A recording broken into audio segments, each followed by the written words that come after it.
Convergence of Taylor series.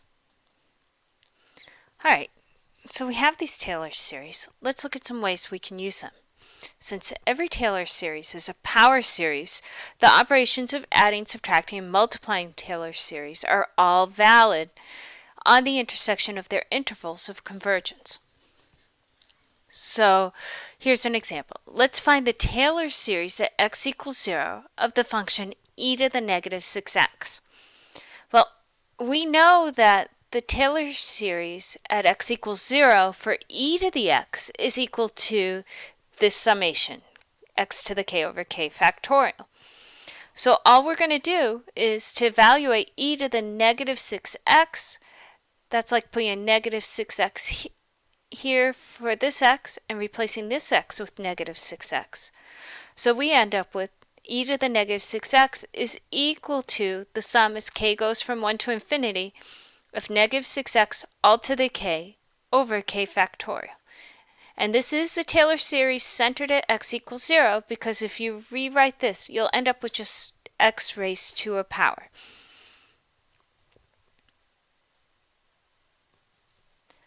Alright, let's look at another example. This time let's find the Taylor series at x equals 0 of 3x times e to the x.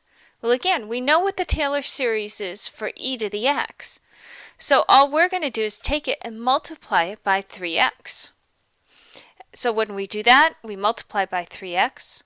X is a constant in terms of this sum because k is the one that's changing, so we can bring it inside to get that this right here is the Taylor series of our function. In this example, let's find the Taylor series for x squared times cosine of pi x over 2 at x equals 0. Alright, we have seen what the Maclaurin series is for cosine of x. We saw it was given by this formula here. So to find cosine of pi x over 2, we're going to replace x in the formula here and here with pi x over 2. So we get that this is the Maclaurin series for cosine of pi x over 2. Now to find what we want, we're just going to take it and multiply it by x squared. So we go ahead and multiply by x squared. X squared is a constant in terms of the summation, so we can bring it inside the sum to get our final answer. You might want to take a moment to pause this video and make sure you follow all the algebra that went on.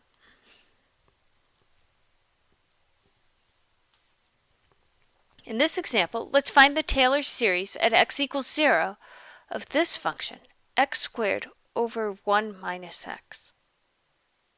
Okay. Well, we know what the Taylor series is for 1 over 1 minus x. So to get the Taylor series for this one, all we have to do is multiply it by x squared.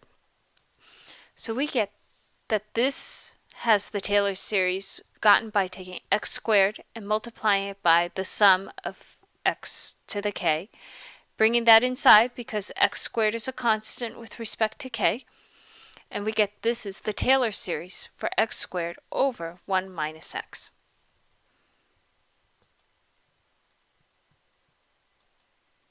In this example, let's find the first 4 non-zero terms of the Maclaurin series for e to the minus 6x times sine x.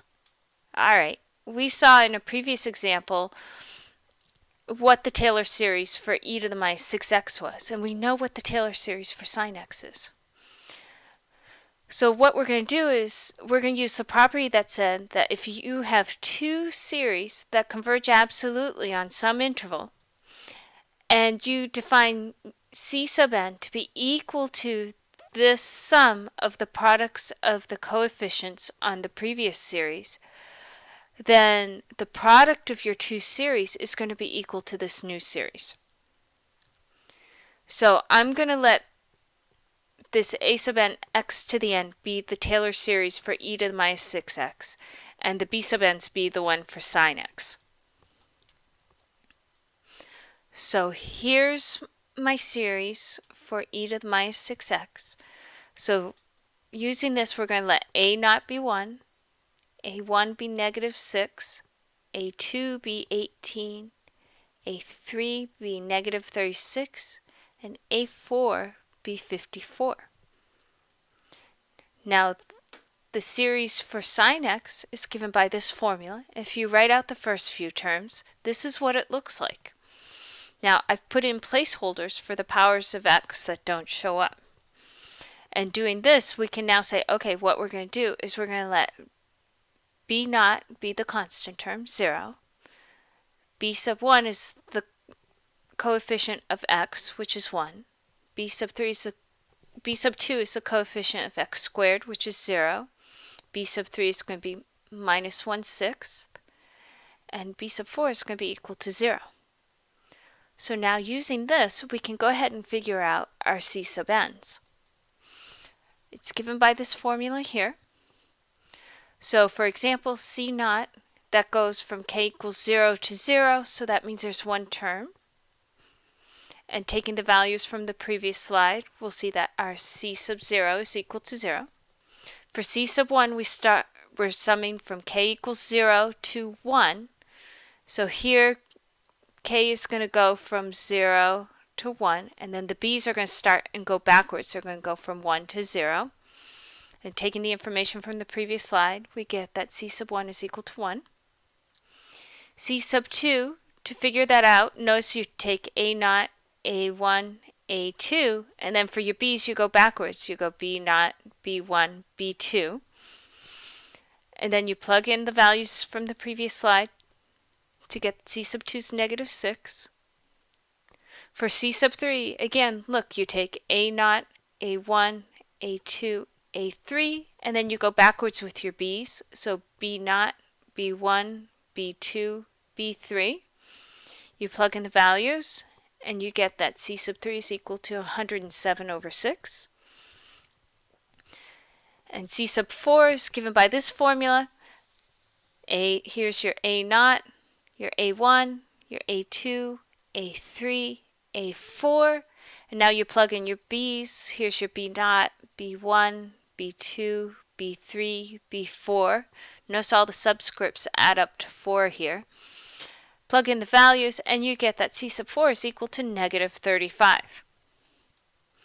So that means that the product of e to the negative 6x with sine x is going to be the product of the series, which is given by this formula here, and we calculated the first 4 values, or 5, for our c's.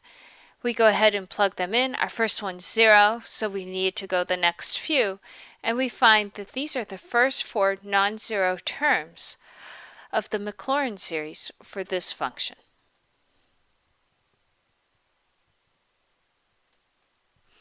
In this example, let's find the first 4 non-zero terms of the Maclaurin series for this function, 3 over 1 plus x squared. This one's a little trickier. We know that the Maclaurin series for 1 over 1 minus x is given by x to the k here, right? That looks awfully close to this one in terms of it's got this in the denominator here and here. And because of that, we can get that to change that minus to a plus, we're just replacing x with negative x. So we get that the Maclaurin series for 1 over 1 plus x is equal to this. So that's even closer to this. The only problem is I have it squared here.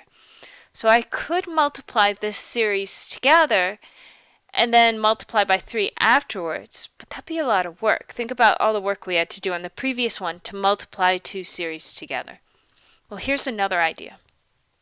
Notice that if you take the derivative of 1 over 1 plus x, that you get negative 1 over 1 plus x squared. Hey, there's that 1 plus x squared. That's really close to the series or the function we're interested in. It has a 3 on top instead of a negative 1, so that's really cool.